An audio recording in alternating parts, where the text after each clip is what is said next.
The Cascade Range. Mile upon mile of vast forest land and rugged playground. But all of this might have looked very different. All this public land was going to eventually be given away to private people. Envision what Crater Lake would be like if there were condos all the way around the rim. It may well have happened, sold to private interests, forever off limits. That is, if not for some early outdoor enthusiasts who wanted to protect the land they played on.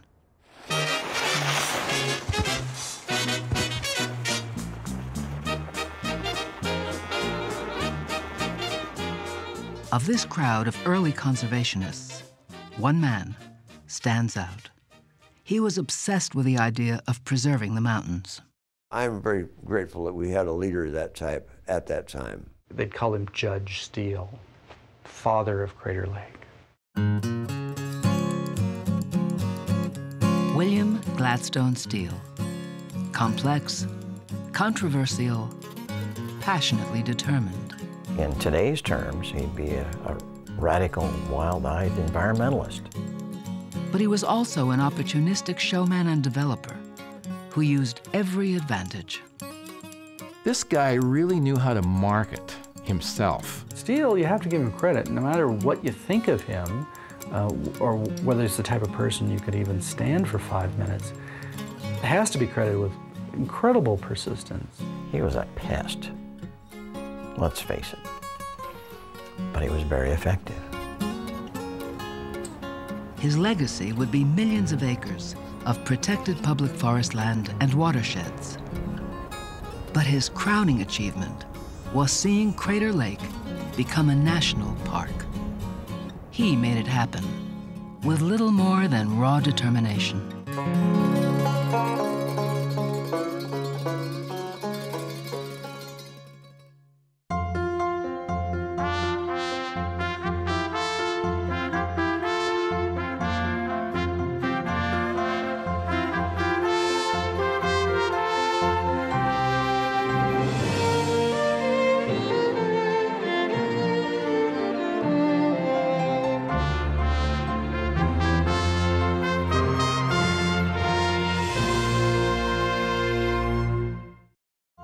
Funding for Oregon Experience is provided by the James F. and Marion L. Miller Foundation, the Ann and Bill Swindell's Charitable Trust, the Robert C. and Nanny S. Warren Foundation, and the Oregon Cultural Trust.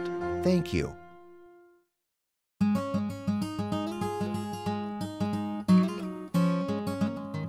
(1885).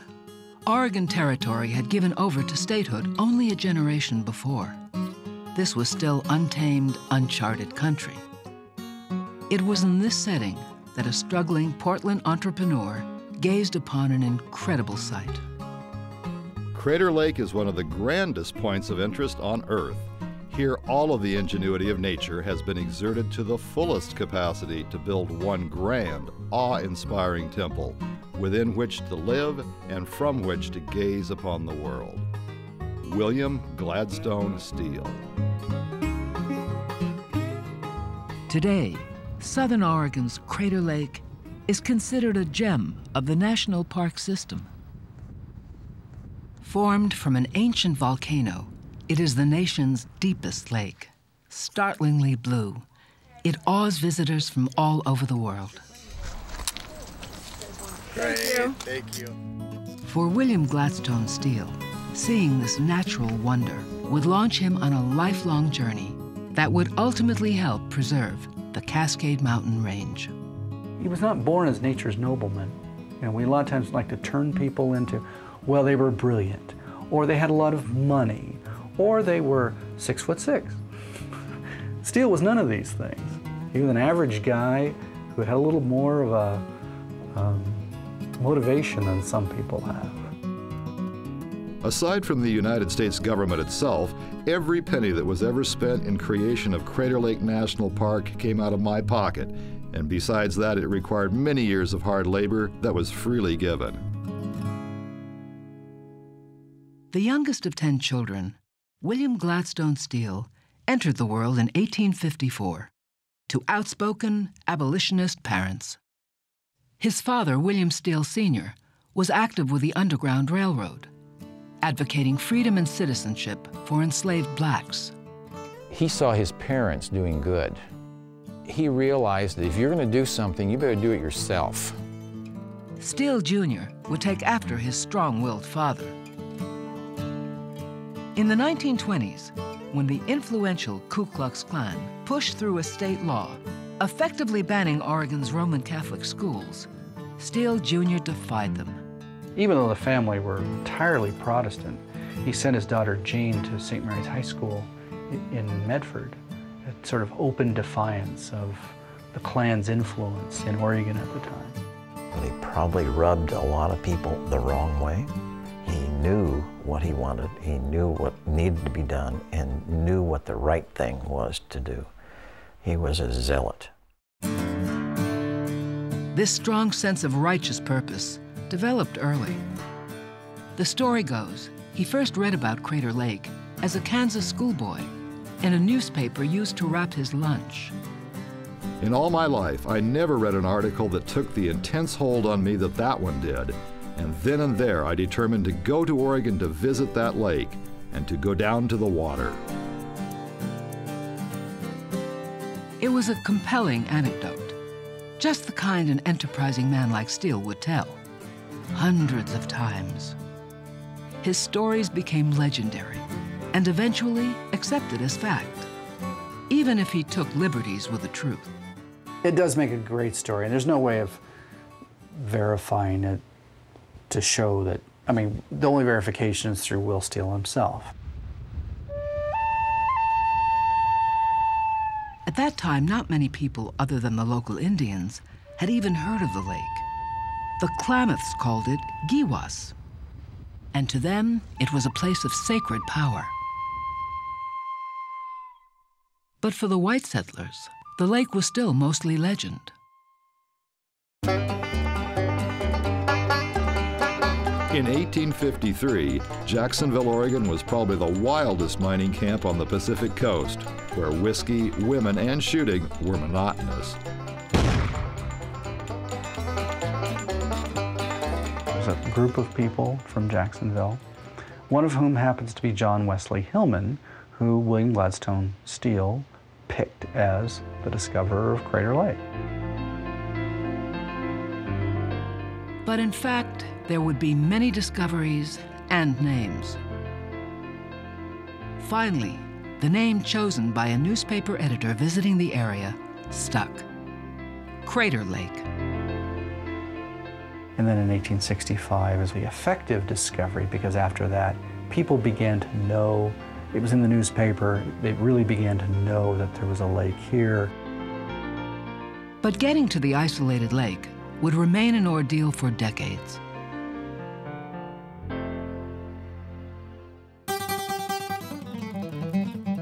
In 1872, William Steel moved with his family to Portland. He was set on seeing the lake he had read about back in Kansas. But it would be several years before he would get the chance.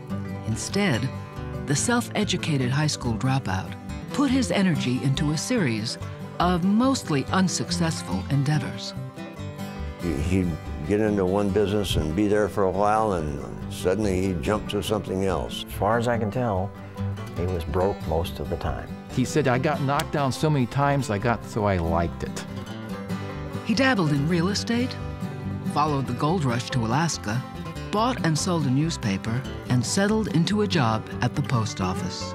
Steel was really a part of a group that would see themselves as small businessmen or entrepreneurs. An adventurer in spirit, if not in means, he documented his thoughts and fanatically kept scrapbooks of things that interested him. But in all his correspondence and clippings, there is almost nothing about his wife and daughter. We don't know much about his private life, or his marriage or family, but we do know about his public life. What he does document, in great detail, is his growing interest in the uncharted mountains. He joined with like-minded, young, well-to-do professionals in Portland and formed the first known mountain club in the West, the Oregon Alpine Club. Steel wanted its members to climb mountains and work to preserve the environment. Somehow they got involved in too many different things. There were just too many people looking at Mount Hood through telescopes and not enough people going to Mount Hood to climb it and hike it and explore it. Even with limited funds, Steel was the club's main financier. Fed up, he dissolved it. But its failure was a lesson to Steel about focusing on what he was really after. And in 1894, he created a new club, the Mazamas, named for the sure-footed mountain goat. Steel was the first president. The Mazamas were serious mountaineers and a voice for conservation. They generated publicity by inviting filmmakers to document their activities. From the very outset, conservation was an issue. But conservation in those days was a little bit different than it is today. In those days, they built a big bonfire and it consumed a tree or two. The first meeting was on the summit of Mount Hood. Members were required to make the climb. It attracted 155 men and 38 women, billy goats and nanny goats. They had quite a contingent of women, just out there, just like the young men, on a great adventure.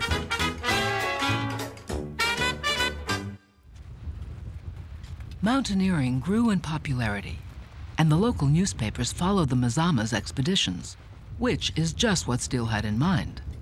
He believed that if people were more aware of the mountains and their value, then they would want to protect them. And if hikes didn't get enough attention, well, then he would light up the sky with his message. He set off pyrotechnic displays on Mount Hood that could be seen from Portland, called illuminations. After several attempts in bad weather, he was successful. We screamed and hallooed until we were hoarse, did all sorts of silly things, for now we knew our fire would be seen. The publicity stunt was celebrated in Portland and across the nation as a grand scientific achievement for the state and for Steel. The indomitable Steel appears determined to leave a notable record behind him, the New Northwest. With his growing experience in mountain climbing, finally, 15 years after first hearing about Crater Lake, Steel embarked on a long trek to see it. He would travel by train to Medford, then catch a stagecoach for Fort Klamath before tackling the final ascent. Giddy with anticipation, Steel hurried ahead of his party, walking 20 miles from Fort Klamath. Finally arriving at the rim on August 15th, 1885.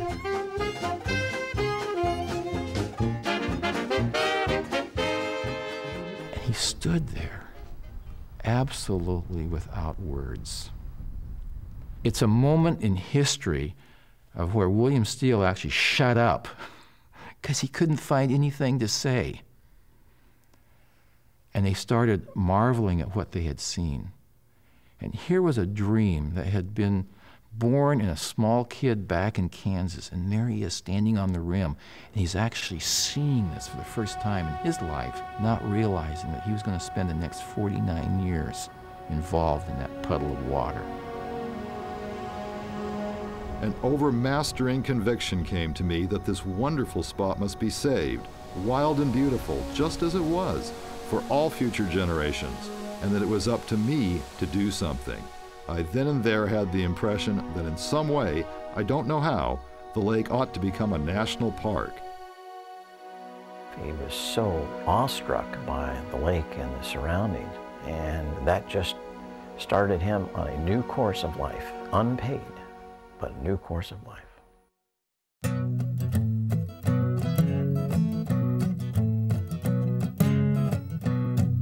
He began his mission writing to every major newspaper editor in the country, asking them to support a national park.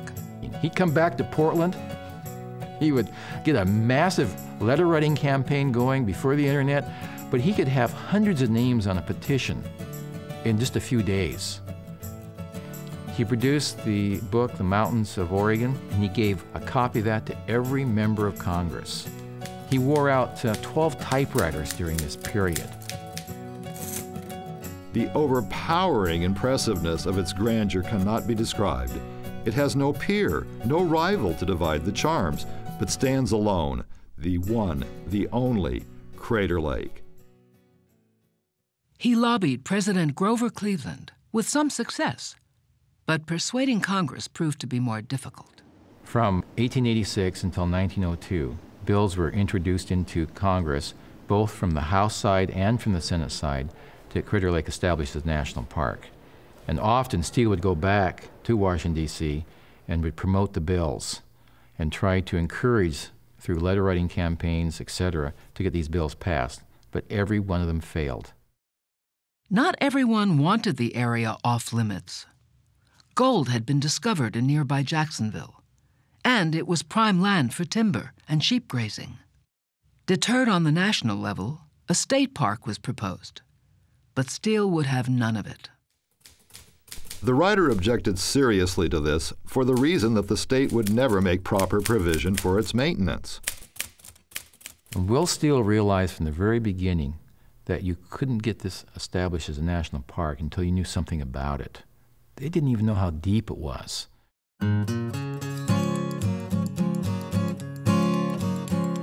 Steele persuaded John Wesley Powell of the U.S. Geological Survey to fund a thorough scientific study of Crater Lake. Steele's job was to prepare the equipment.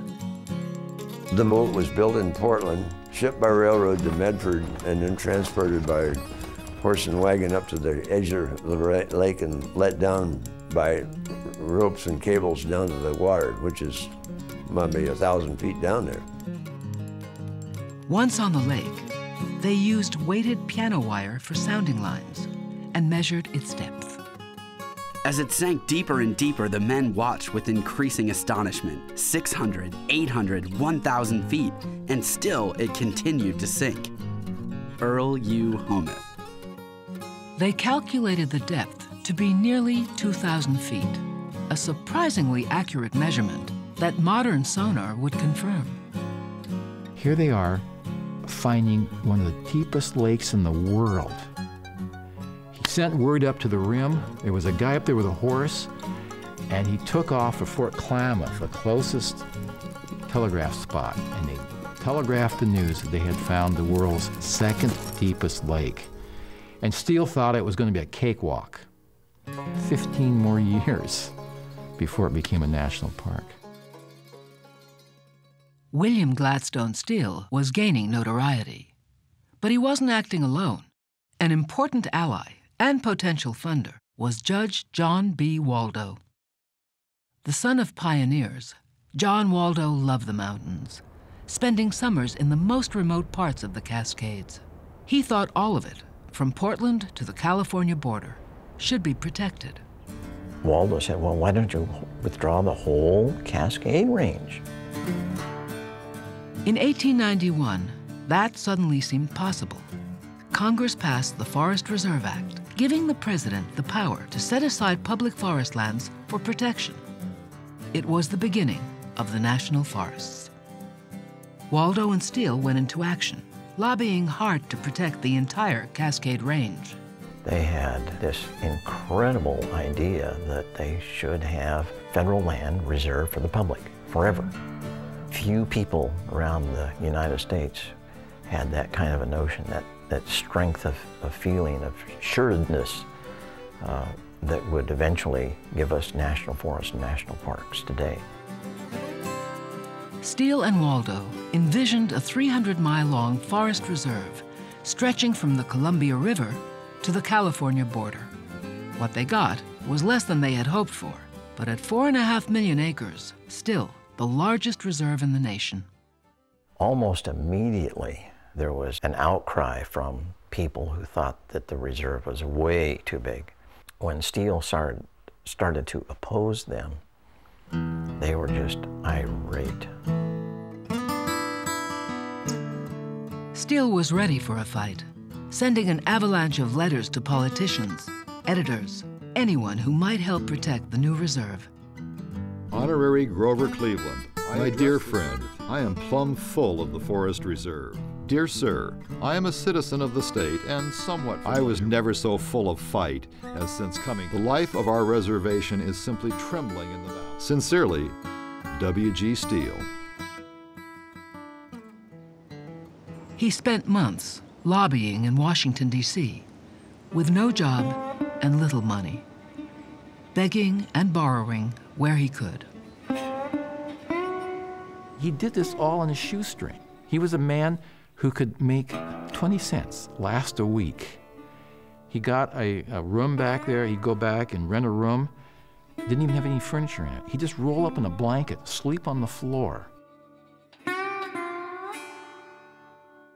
His efforts eventually paid off. Congress would end up keeping the entire reserve intact. Meanwhile, another battle continued to brew. Steele was still fighting for a national park. The National Academy of Sciences, through funding provided by the U.S. Congress, sent a team of people to the west to investigate the forest reserve. Steele was at Crater Lake when he heard about the commission's trip to Medford.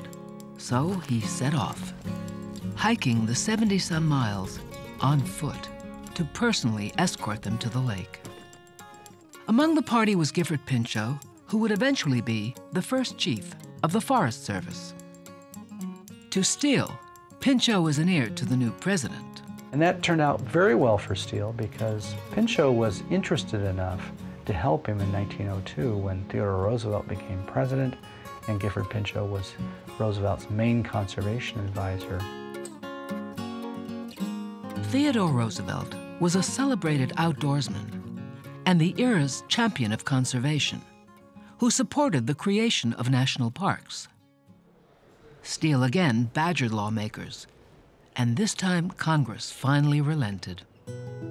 On May 22, 1902, Theodore Roosevelt signed the bill making Crater Lake the nation's 5th national park. After 17 years, my dream came true, and the press of Oregon congratulated me. Steele went on to do other things. That battle was over. He needed money. The headstrong, opinionated Steele was passed over for the park's first superintendent's job. It instead went to local rancher William Arendt. But Will Steele coveted that position. And so he started working behind the scenes, trumping up false charges against Arendt.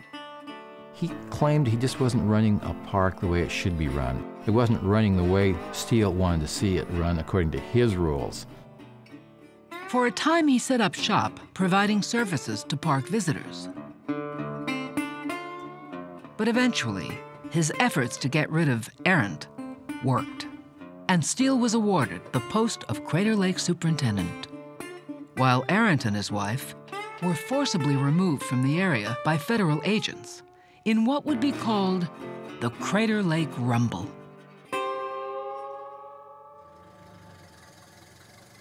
As the new superintendent, Steele wanted as many visitors as possible.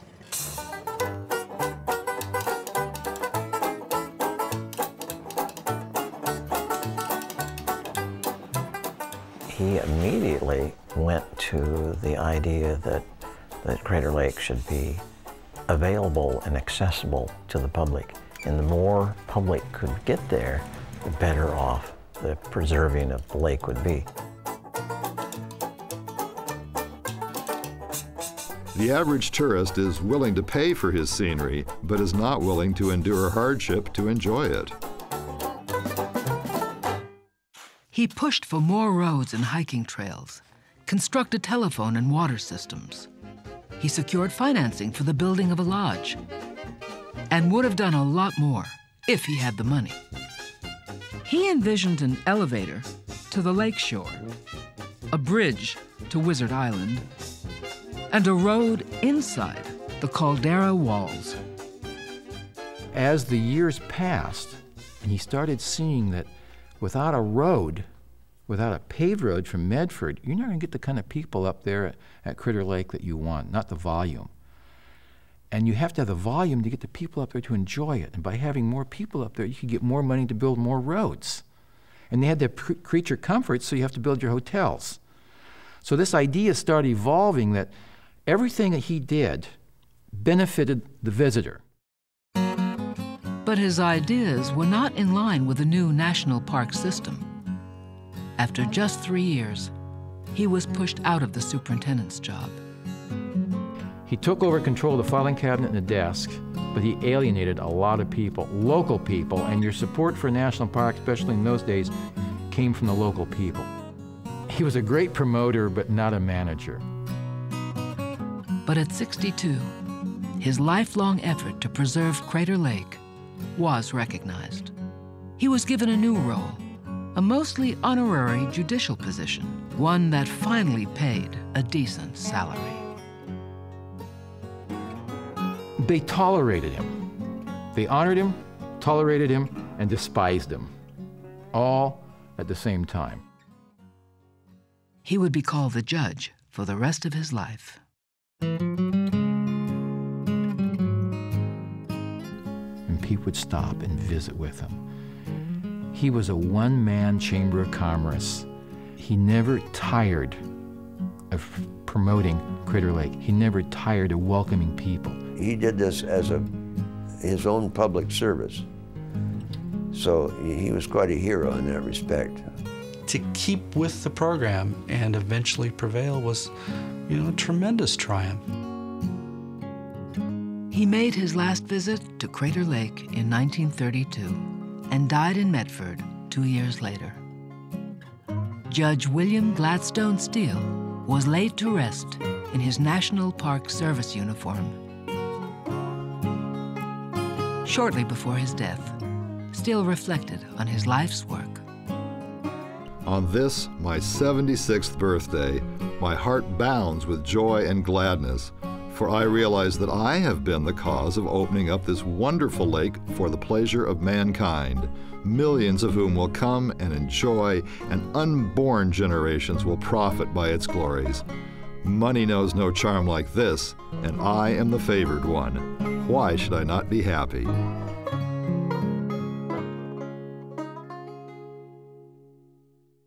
There's more about William Gladstone Steel on Oregon Experience Online.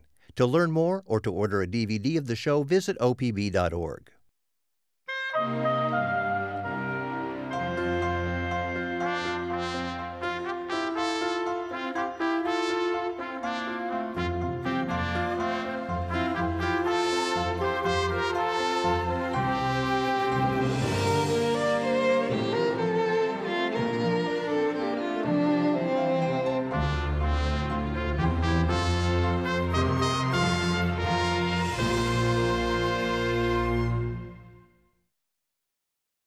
Funding for Oregon Experience is provided by the James F. and Marion L. Miller Foundation, the Ann and Bill Swindell's Charitable Trust, the Robert C. and Nanny S. Warren Foundation, and the Oregon Cultural Trust.